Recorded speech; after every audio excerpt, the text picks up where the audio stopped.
Thank you all for watching and supporting my videos. Your encouragement keeps me inspired to create even more content. My next big goal is to reach 1,000 subscribers, and I can't do it without your help. If you enjoy what I create, hit that subscribe button and join me on this journey. Now, let's dive into the stories.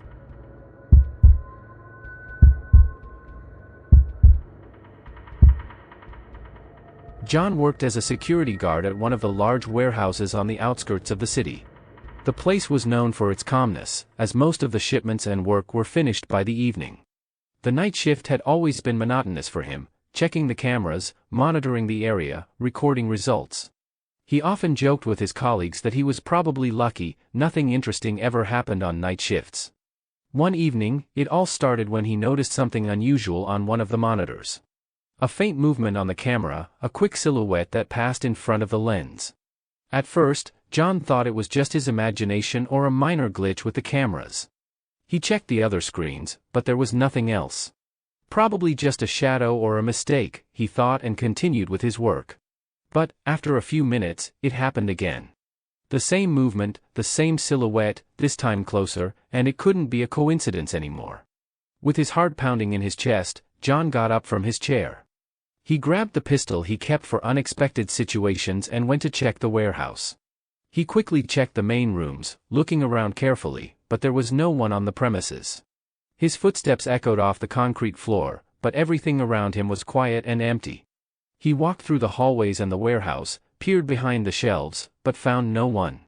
A little calmer, John returned to the monitors. He checked the recordings again, nothing. The cameras were showing the usual warehouse. It's definitely just my imagination, he decided. But as soon as he returned to the monitors, that same silhouette appeared again on one of the screens. This time it was closer, and it seemed to be moving towards him. John felt his heart race again. He checked the recordings once more. The camera was showing an empty warehouse. He went out again, but now he was more cautious. Every step felt like a challenge from something unknown. The cameras were malfunctioning, the screens flickering, and the sounds in the warehouse grew louder. He went to the nearest doors, checked the locks, but everything was secure. The feeling that something unseen was surrounding him grew stronger with each passing minute. When John returned to the monitors, he noticed something that made him freeze. One of the screens again showed a man, the same figure he had seen earlier.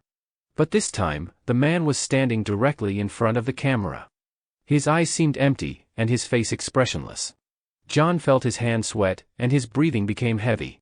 He knew this wasn't just a passerby or a warehouse worker. This was something more. He turned decisively and went to the doors. But as soon as he approached the exit, he heard the familiar sound of footsteps, quiet, but distinct. They were getting closer. John checked the cameras again. They were now showing an entirely empty warehouse. His heart was pounding so hard he could feel it in his body. He went to the warehouse, but there was no one there. Only darkness and the strange feeling that someone invisible was watching him. And then, as he turned back to the monitors, he felt a presence behind him in the darkness. Someone was standing behind him, and John could feel it. John spun around sharply, his heart pounding in his chest as he grabbed the pistol. But there was no one in front of him. Only the silence that filled the space around him. He slowly stepped back from the monitors, trying to make sense of what was happening. Maybe it was just his imagination? Or the stress from sleepless nights? But still, something was unsettling him.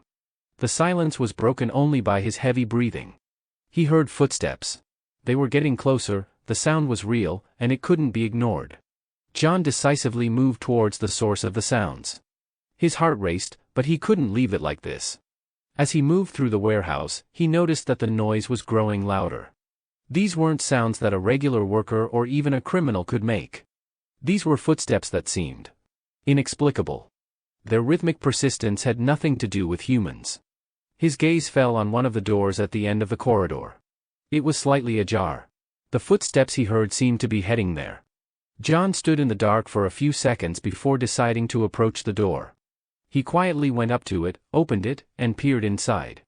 It was a room with several boxes and old shelves. It was empty, just like the rest of the warehouse. John checked the room, carefully inspecting everything around, but found nothing suspicious. At first, he thought it was just another glitch or maybe a worker who had arrived unexpectedly.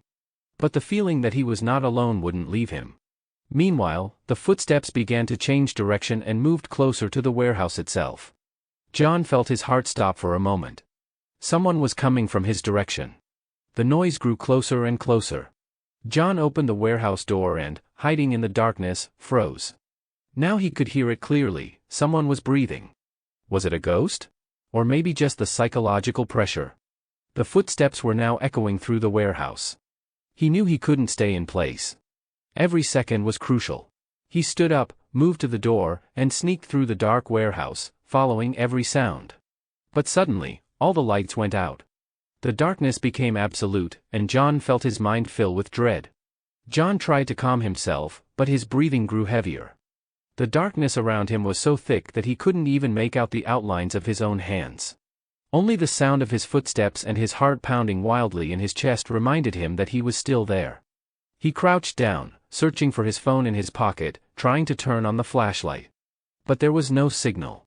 The phone wasn't working, as if it had completely malfunctioned. Frustrated, John threw it aside and decided that his only option was to move forward blindly. Somewhere deep in the warehouse, he heard an indistinct noise. It wasn't like his own footsteps, it sounded like someone was slowly, carefully approaching him. John held his breath, trying to catch more details. All he could hear was the cold, sharp wind ripping through the shelves and heavy breathing that he couldn't explain. And suddenly, right in front of him, in a small crack between two large shelves, he saw a movement. At first, it was just a faint flicker, but as he got closer, it became clear. It was the figure of a man. It was the same man. The one John had seen on the monitors. His face seemed blurry, almost unnatural, but John couldn't look away. The man stood still, not moving, as if waiting for John to come closer. "Who are you?" John croaked, not even sure he had the strength to ask.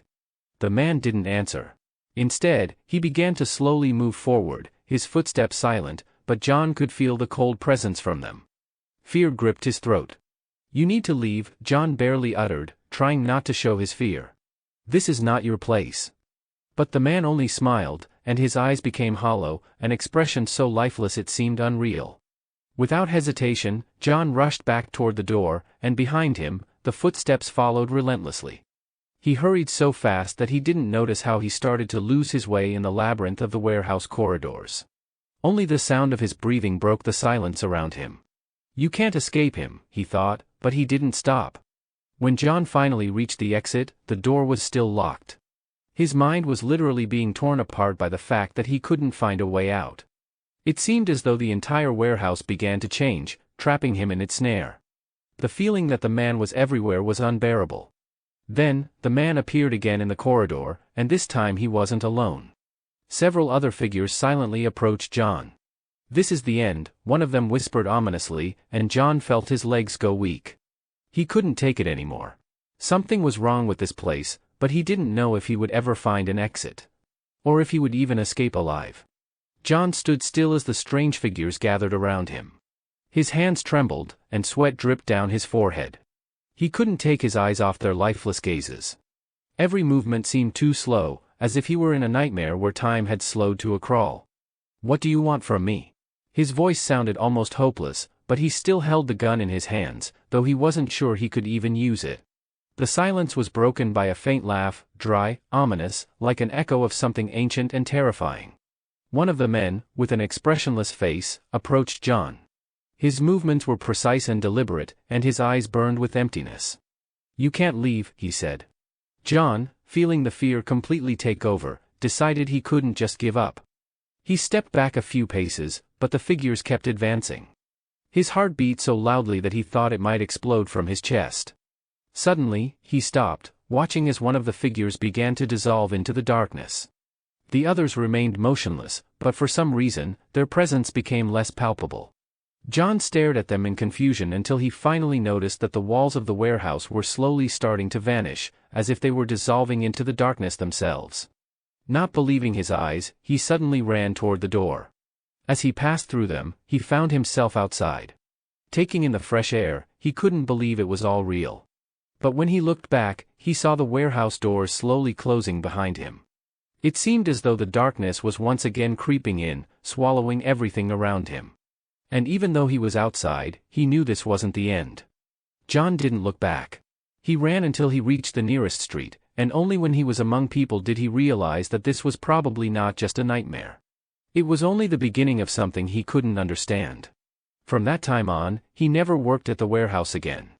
And though many years passed, he often woke up in the middle of the night with the same feeling, that he was not alone. That they were still watching him. And even when he tried to forget, every time the darkness grew deeper, he felt that they were still somewhere nearby. Max sat at his desk, looking at the clock. The last hours of the workday had passed very slowly. The office began to empty, with colleagues leaving the building one by one, and by the end of the day, he was the only one left. It was an ordinary evening, yet for some reason, Max felt like something unusual was happening. He had to stay late to finish an urgent project that needed to be completed by morning. The air from the air conditioner was pleasantly cool, and although it had been dark outside for a while, everything seemed normal. The only thing that unsettled him was the silence that had engulfed the entire office. He felt a slight chill run down his spine but tried to ignore it. Thanks to the headphones in his ears, the sound of the computer and the clicking of keys were the only noises breaking the silence. However, with each passing minute, something began to change. At first, it was a sound, like someone sliding their feet across the floor. Max looked up and glanced around. There was no one in the office, and the sound seemed to be coming from the corridor. He tried to ignore it, assuming that his colleagues might have left something at their desks or that it was just the wind coming through the cracks in the windows. But the noise didn't stop. Max felt his pulse quicken but decided to leave everything as it was and continue working. A few minutes later, he heard another sound, someone rustling papers. This time, Max couldn't ignore it. He stopped and listened. The sound seemed to come from the neighboring office, where the archives were kept. Probably the wind, Max thought, and he got up from his desk to check. The corridor was empty. Only a few ceiling lights dimly illuminated, casting long shadows on the walls. Max walked to the door of the neighboring office and slowly opened it. There was no one inside, and everything looked the same as when he had left for lunch earlier. However, again, a sound came from the corridor. This time, he could distinctly hear someone tapping on the wall, as if searching for something on the shelves. Max stepped out of the office, watching the silence. He knew no one else was left in the office, and this frightened him more than he was willing to admit. Then, at the far end of the corridor, he saw one of the doors slowly close. Something inside him made him approach it. Why was this door closed when it had been open earlier? What was the reason? Max cautiously approached the door and opened it sharply. There was no one inside. However, on the desk, which he hadn't paid attention to before, was a folder. More precisely, it was open, and all the documents had been rewritten or altered. What the hell? Max couldn't understand how this had happened. Yet, he had a strong feeling that something wasn't right. Why had no one mentioned these changes? What hand could have done this? Minutes passed, and he decided to return to his desk. But as he passed the central area where the large conference room was located, he heard the sound again. This time, it was a voice. Barely audible, but he heard it. Soft, like a whisper, as if someone was speaking, but Max couldn't understand what they were saying. Panicked, he tried to figure out if it was the TV or some other device. But there was no one. Only silence and that feeling of being watched. Max ran through possible explanations in his head. Maybe he was just getting tired, or perhaps it was all just in his head. Did it really have no logical explanation? With each passing minute, he felt his nerves being tested. The lights were flickering more often, and he began to feel like he was stuck in a cycle that had no end. Max decided to step outside for a moment to get some fresh air. As soon as he stepped through the office door, he realized something wasn't right. Max stood by the door, looking at the silent city stretching out before him. The cool wind brushed against his skin, but he didn't feel any relief. All those strange sounds and unsettling sensations wouldn't leave him. He felt that something was disturbing him, something that couldn't be explained. He turned back to the office, but when he walked through the door, he realized that he couldn't forget what had happened. Every noise, every movement around him seemed like a reminder that he shouldn't be here. He was trapped, unable to find a way out. Returning to his desk, Max noticed that something had changed. Although he had left the office in its usual state, now everything was overturned, and some documents were scattered on the floor. The coffee table nearby had been knocked over, and the lamp that usually sat on the desk was now on the floor. Max felt his heart racing, and his hands began to shake. He approached the computer to check his email, hoping to find some sign of normalcy. But the screen was dark. He pressed the power button, but nothing happened. Max rebooted it several times, but to no avail. Eventually, he decided to try other options, to head to the building's control system to see if there was an issue with the electricity. Walking down the corridor, he entered the equipment maintenance area. The door was open, and monitors showing various readings were on the table. Everything seemed normal, but on one of the screens, there was a change. He leaned in and saw that it was showing his very own workspace. Not just a general view of the office, but specifically his desk, the papers on it, even the coffee cup he had left. Max felt a cold wave of fear wash over him. What was this? Who had access to this information? Was someone watching him? It seemed as though time in the office had slowed down. All the sounds became muffled, and the air in the room grew heavy. Max turned back to his desk, and only now did he notice that there were new entries in his documents. Fear gripped him. Someone had access to everything he had done, even things he hadn't finished yet. He couldn't understand how this had happened. Suddenly, the office door slammed shut, and he heard footsteps echoing again. This time, they didn't just sound like noise, they were getting closer, and Max began to feel them in his chest. Fear tightened his ribs, but he couldn't just stand still. He needed to act. He searched for his mobile phone to call for help. His hands trembled as he pulled it out, but when he tried to dial a number, the screen suddenly went dark. Again, silence, and again, those footsteps. Max quickly stood up and hid behind a large desk. He tried to hold his breath, hoping not to draw attention. The silence became oppressive again. Time felt drawn out as all the sounds disappeared. But then he heard them. Light, almost inaudible steps were drawing closer to his position. What was this? Was there someone here?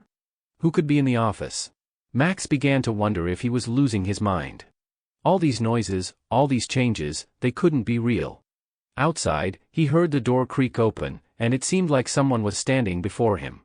He could hear his heart pounding in his throat, and every movement brought even more fear. Remaining in the dark, Max wondered what to do next.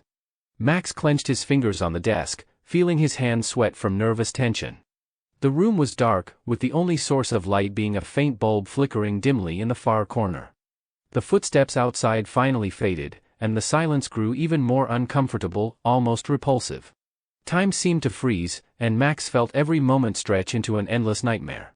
He leaned down, trying to hide from any possibility of being noticed.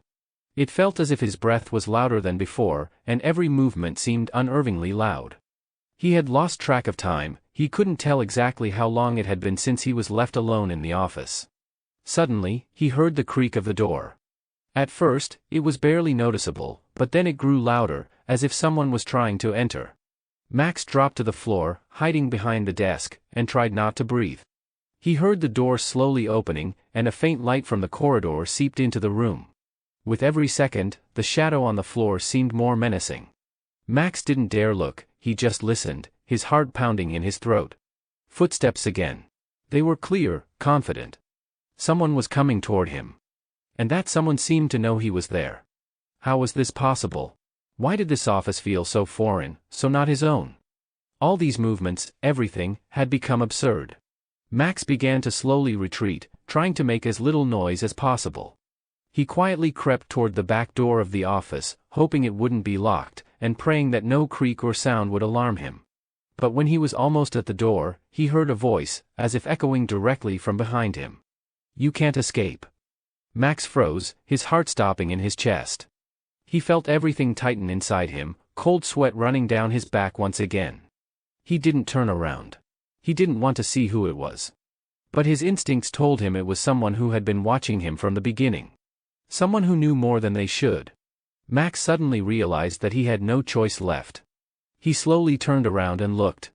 In the room, near the door, stood a figure. Dark, faceless, it stood still, staring at him. Shadows fell from its shoulders, and although it didn't move, its presence was palpable.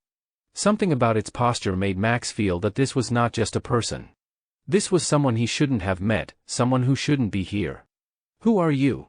Max asked again, his voice weak and strained. Without answering, the figure simply smiled, and its lips trembled as the atmosphere shifted.